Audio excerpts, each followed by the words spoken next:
வளம் நிறைந்த இந்த மண்ணில் குவிந்திருந்த வளங்களையும் கொட்டி கிடந்த செல்வங்களையும் கொள்ளையடிக்க வந்த வெள்ளையர்களை அடித்து விரட்டிய புரட்சியாளர்கள் பலரை நீங்கள் அறிந்திருப்பீர்கள். ஆனால் இந்த புரட்சியாளர்களுக்கெல்லாம் முன்பே 1759 ஆண்டிலேயே எட்டயபுரத்து மண்ணில் அடியெடுத்து வைக்க முயற்சி செய்த வெள்ளை கொக்குகளை விரட்டி அடிக்க முதல் முயற்சி செய்த வீரன் அழகுமுத்துக்கோன்.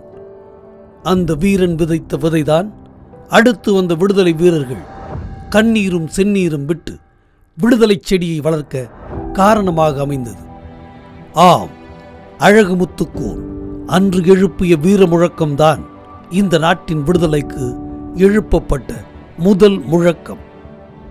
மிஸ்டர் கன்சாகிப், அனைத்து பாளையத்தையும் கைப்பற்ற முடிந்த நம்மால் எட்டயபுரத்தை மட்டும் கைப்பற்ற முடியவில்லையே, ஏன்?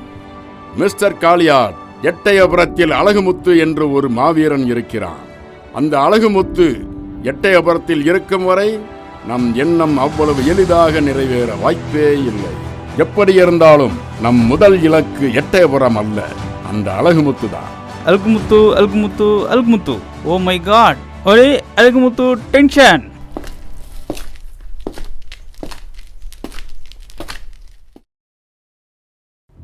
வாமர்தநாயகம், என்னை தனிமைச் சிறையில் அடைத்துவிட்டு இனிமையாக இருக்கிறேனா என்று பார்க்க வந்தாயா?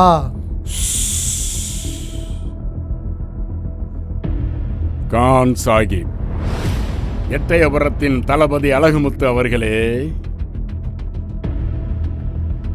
உண்மையை சொல்ல வேண்டும் என்றால் நீங்கள் தோற்கவும் இல்லை, நாங்கள் வெற்றி பெறவும் இல்லை. சந்தர்ப்ப சூழ்நிலை கேட்டாற்போல் வளைந்து கொடுக்காத காரணத்தினால் உங்கள் வீரத்திற்கு ஒரு சோதனை. என்றாலும் சோதனைகளை சாதனைகளாக்கிக் கொண்ட கொள்கையில் உறுதியாக இருக்கிறீர்கள். பாராட்டப்பட வேண்டிய ராஜ விசுவாசம். கான் சாஹிப், மற்றவர்களை பாராட்டுவதற்கும் சில தகுதிகள் வேண்டும். நாங்கள் வளத்திற்காக இந்த மண்ணில் வியர்வையை கொட்டுகிறவர்கள்.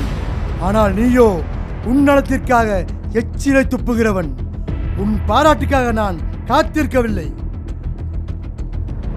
அழகுமுத்து அவர்களே, கொஞ்சம் விவேகத்தின் பக்கமும் வாருங்கள். வீரம் உடலோடு நின்றுவிடும், விவேகம் உலகளாவி சுற்றி வரும். இப்படியே இருந்து இதுவரை நீங்கள் என்ன சாதித்து விட்டீர்கள்? நான் மனசாட்சி உள்ள மனிதனாக வாழ்ந்து கொண்டிருக்கிறேனே, அதுவே சாதனைதான். உங்களை திருத்தவே முடியாது. இருந்தாலும் கொள்கை உரம் கொண்ட ஒரு நல்ல வீரன் இந்த மண்ணை விட்டு போய்விடக்கூடாது என்பதுதான் என் எண்ணம். உன்னை போன்ற உளுத்து போன உத்தரக்கட்டைகளை எடுத்து போடாமல் போய்விடுவேனோ என்பதுதான் என் வருத்தம். அழகுமுத்தே, ஆங்கிலேயரை நான் நெஞ்சுக்குள் வைக்கவில்லை, வாயளவில் தான் வைத்திருக்கிறேன். தேவை என்ற போது துப்பி விடுவேன். அது உன் உடம்போடு ஊறிப்போன நம்பிக்கை துரோகம். நக்கி பிழைக்கும் நாய்க்கு செக்கென்று தெரியுமா, சிவலிங்கம் என்று புரியுமா? என்னை எப்படி வேண்டுமானாலும் திட்டிக்கொள். ஆனால் இப்பொழுது நான் அடக்கி வாசிக்க வேண்டிய சூழ்நிலையில் இருக்கிறேன். உங்கள் தன்மானத்தை விட்டுக் கொடுக்க வேண்டாம், ஏன் கிஸ்தி கூட கட்ட வேண்டாம். ஆங்கிலேய கம்பெனிக்கு அடங்கி போவது போல் காட்டிக்கொள்ளுங்கள், எனக்கு அது போதும். முட்டாளே, உன்னை போன்ற உப்புக்கல்லாக இருந்தால் ஒப்புக்கொள்வேன். ஆனால் இது எட்டயபுரத்தின் வைரக்கல். ஈழத்தில் ஏறுமே தவிர ஒருபோதும் கீழிறங்கி வராது.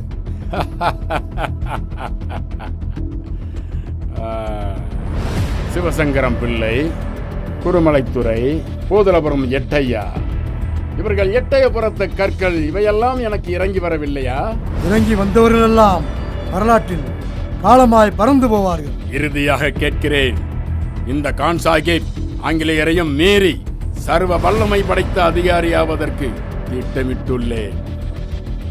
கும்பியனியருக்கு வேண்டாம், எனக்கு உதவி செய்யுங்கள், நான் உங்களுக்கு விடுதலை வாங்கி தருகிறேன். இல்லையே மரணத்தை தழுவி மண்ணுக்குள் புதையுண்டு போவீர். உன்னை போன்ற மானங்கட்ட ஈனப்பெருகளுடன் சேர்வதை விட இந்த மண்ணில் புதையுண்டு போவது புண்ணியம் செய்த காரியம். நானும் இந்த மண்ணை சேர்ந்தவன் தானே, ஏன் எனக்கு உதவக்கூடாது? பிறப்பால் நீ தமிழனாக இருக்கலாம், ஆனால் நிலைப்பால் தமிழன் இல்லை, தரங்கட்டவன். முட்டாளே, உன்னை சாவிலிருந்து காப்பாற்றி வாழ வைத்து விடலாம் என்று நினைத்தேன். ஆனால் நீயோ சாவை நோக்கியே ஓடிக்கொண்டிருக்கிறாய். கான் சாஹிப், கனவு காணாதே. காலம் உன்னை போன்றவர்களை வாழ வைத்ததில்லை. என்னை போன்ற நாட்டுப்பற்றுடையவர்களை சாகடித்ததும் இல்லை. அப்படியே செத்தாலும் நாங்கள் மக்கள் மனதில் நிலைத்து வாழ்வோம்.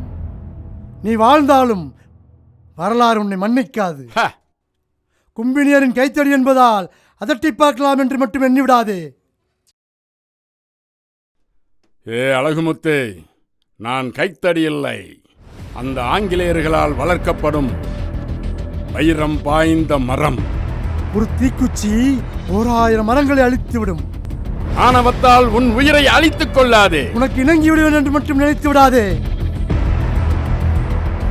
முடிவாக என்ன சொல்கிறாய்? முதலில் சொன்னதைத்தான் திருப்பிச் சொல்கிறேன். முடியாது. சாக துணிந்து விட்டாயா? இல்லை இல்லை, தியாகத்திற்கு தயாராகிவிட்டேன். அழகுமுத்து! கான் சாஹிப்,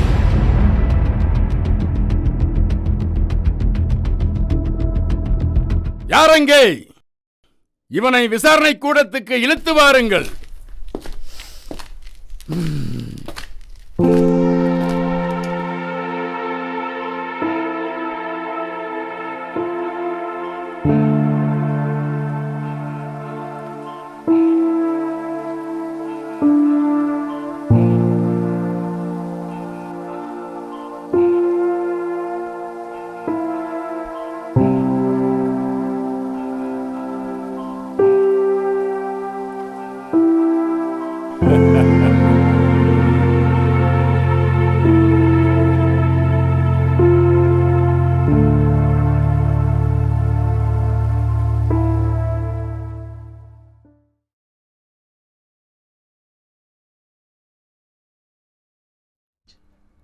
மிஸ்டர் அழகுமுத்து, கம்பெனியரிடம் ஆர்காட் நவாப் வங்கிய கடனுக்காக தென் மண்டல பகுதியில் கம்பெனி கிஸ்தி வசூலிக்க ஆர்காட் நவாப் சட்டப்பூர்வமாக ஒப்புக்கொண்டிருக்கிறார்.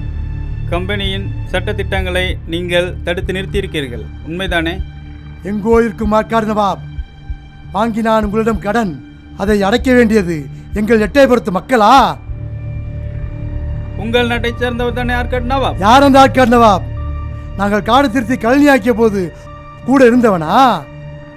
கல்லையும் மண்ணையும் சரி செய்த போது மாடாய் உழைத்தவனா? மேடு திருத்த மண் சுமந்த போது கூடை பிடித்தவனா?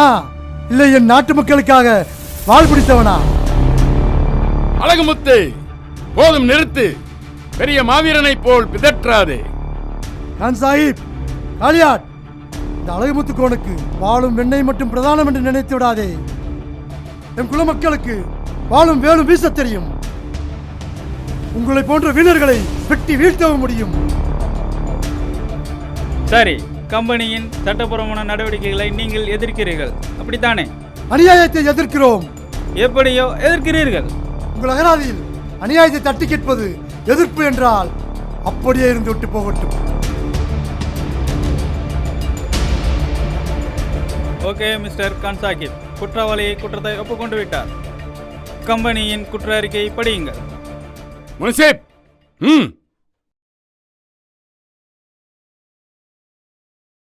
சென்னை ராஜதானி செயின்ட் ஜார்ஜ் போர்ட் கிழக்கிந்திய கம்பெனி ஏஜெண்ட் மேஜர் காளியாத் வாதி 1. எட்டயபுரப்பாளையம் கட்டலாங்குளம் இருப்பு எட்டயபுரப்பாளைய தளபதி அழகுமுத்து பிரதிவாதி 1. எட்டயபுரப்பாளைய துணைத் தளபதிகள் 6 பேர், பிரதிவாதிகள் 2 மற்றும் கலவரக்காரர்கள் 248 பேர், பிரதிவாதிகள் 3. சென்னை செயின்ட் ஜார்ஜ் கோட்டையில் இருக்கும் கிழக்கிந்திய கம்பெனியின் ஆங்கில வணிக நிறுவனத்தாரிடம் ஆர்காட் நவாப் அன்வர்தீன் மகன் முகமது அலி ரொக்கமாக பெற்ற பணம் மற்றும் நவீன ஆயுதங்கள் வாங்கிய வகையில் மேற்படியார் கம்பெனியின் வணிக நிறுவனத்தாருக்கு தரவேண்டிய பாக்கி தொகைக்காக கம்பெனியார் மதுரை, திருநெல்வேலி பகுதிகளில் கிஸ்தி வசூலிக்கும் அதிகாரத்தை மேஜர் காளியாட் அவர்களுக்கு கம்பெனி 28/12/1756 வழங்கியுள்ளது. இந்த நடவடிக்கைக்கு எதிராகவோ அல்லது தடுக்கும் முயற்சியிலோ யாராவது ஈடுபட்டால் விசாரணை நடத்தி சமயோஜிதமாய் தண்டனை வழங்கவும் அதிகாரம் வழங்கப்பட்டுள்ளது. இந்த வகையில் எட்டயபுர பகுதிகளில் கிஸ்தி பணத்தை வசூலிக்க கம்பெனி ஏஜென்ட் நடவடிக்கைகளுக்கு மேற்கொண்ட போது மேற்கண்ட பிரதிவாதி 1 மற்றும் பிரதிவாதிகள் 2, 3 ஆகிய மொத்தம் 255 பேர் கலகம் செய்து கம்பெனி சிப்பாய்கள் பலரை போர் என்ற காரணம் காட்டி கொலை செய்துள்ளார்கள். மேற்கண்ட குற்றங்களுக்காக கம்பெனியின் குற்றவியல் சட்டப்படி மேற்படி அழகுமுத்து பிரதிவாதி 1 மற்றும் 6 பேர்கள், பிரதிவாதி 2 ஆகிய 7 பேர்களை பீரங்கியின் வாயில் வைத்து சுடச் சொல்லியும், மற்ற 248 பேர்கள் பிரதிவாதி 3 வலது கரங்களை வெட்டி துண்டிக்குமாறும் கம்பெனி விசாரணை மன்றம் உத்தரவிடுகிறது. மிஸ்டர் அழகுமுத்து, நீங்க ஏதாவது சொல்ல விரும்புறீங்களா? இது அநியாயம், அக்கிரமம். இருந்தாலும் எனக்காக ஒருபோதும் மன்றாடப் போவதில்லை. ஆனால் என்னுடன் இருந்தார்கள் என்ற காரணத்திற்காக கொடூரமாய் தண்டிக்கப்பட்ட என் மண்ணின் மக்களானவர்களை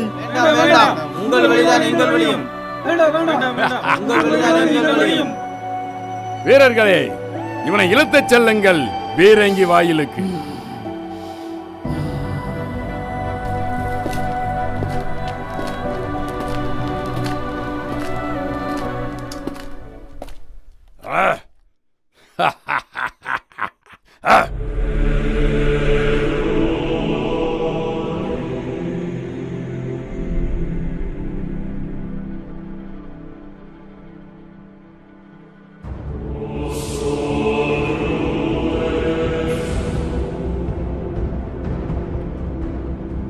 அழகுமுத்து, கடைசியாக உனக்கு ஒரு சந்தர்ப்பம் தருகிறோம். உன் உயிரை காப்பாற்றிக்கொள். ஏய் மானங்கிட்ட மருதநாயகமே, உன்னை காரி துப்பிய என் நாக்கு வறண்டு விட்டது. இன்னும் 1000 ஆண்டுகளானாலும் உன்னை போன்றவர்கள் எடுத்து சாப்பிட முடியாது. பொறுக்கித்தான் தின்ன முடியும். உன் விதி, நீ பொறுக்கி தின்று கொண்டே இரு. எங்களை அந்த பட்டியலில் சேர்த்து விடாதே. மிஸ்டர் அழகுமுத்து, எங்கள் பிரிட்டிஷ் நாட்டின் தேசிய கொடி இங்கே பார்க்க போகிறது. பண்டம் இருப்பதாக சொல்லி நாட்டிற்குள் ஒன்று வந்த பிடாரியே, உள்ளே வந்தாய், கொள்ளையடித்தாய், ஊரை வளைத்து வாயில் போட்டாய். இவையெல்லாம் உன் வெள்ளை கொக்குகள் வாழேந்தி பெற்ற வெற்றி அல்ல. சூடு சொரணேற்ற சில சொந்த நாட்டு பிசாசுகள் முந்தானை விரித்ததால் உன் வேலை சுலபமாக முடிந்தது. ஏய் காளியாட், இருட்டி விட்டால் எல்லாம் முடிந்து விட்டது என்று மட்டும் எண்ணாதே. இருட்டிற்கு பின்பு வெளிச்சம் வந்தே தீரும். மிஸ்டர் காளியாட், நேரத்தை மதிப்பவர்கள் நீங்கள். காலதாமதமின்றி தண்டனையை நிறைவேற்றுங்கள். அழகுமுத்து, உங்களிடம் கருணைமணியூருக்கு எத்தனையோ சந்தர்ப்பம் கொடுத்தோம், ஆனால் நீங்கள் ஏற்கவில்லை. கடைசியா ஏதாவது சொல்ல விரும்புறீங்களா? உங்களிடம் கையேந்தி நிற்பதற்காக நான் என்னையே நொந்து வருந்துகிறேன். பீரங்கி குண்டுகளை நான் என் மார்பில் வாங்க வேண்டும். இந்த ஒரு உதவியை மட்டும் நான் உங்களிடம் வேண்டுகிறேன்.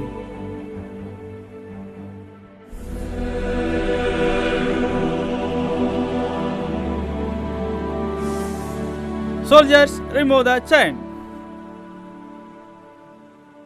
கிருஷ்ண பரமாத்மாவே, என் நாட்டு மக்களை காப்பாற்று. உங்களது ஒவ்வொரு பீரங்கி குண்டுகளும் எங்கள் ஆயர்குல ஆட்டு புழுக்கைக்கு சமம். Charge! Fire!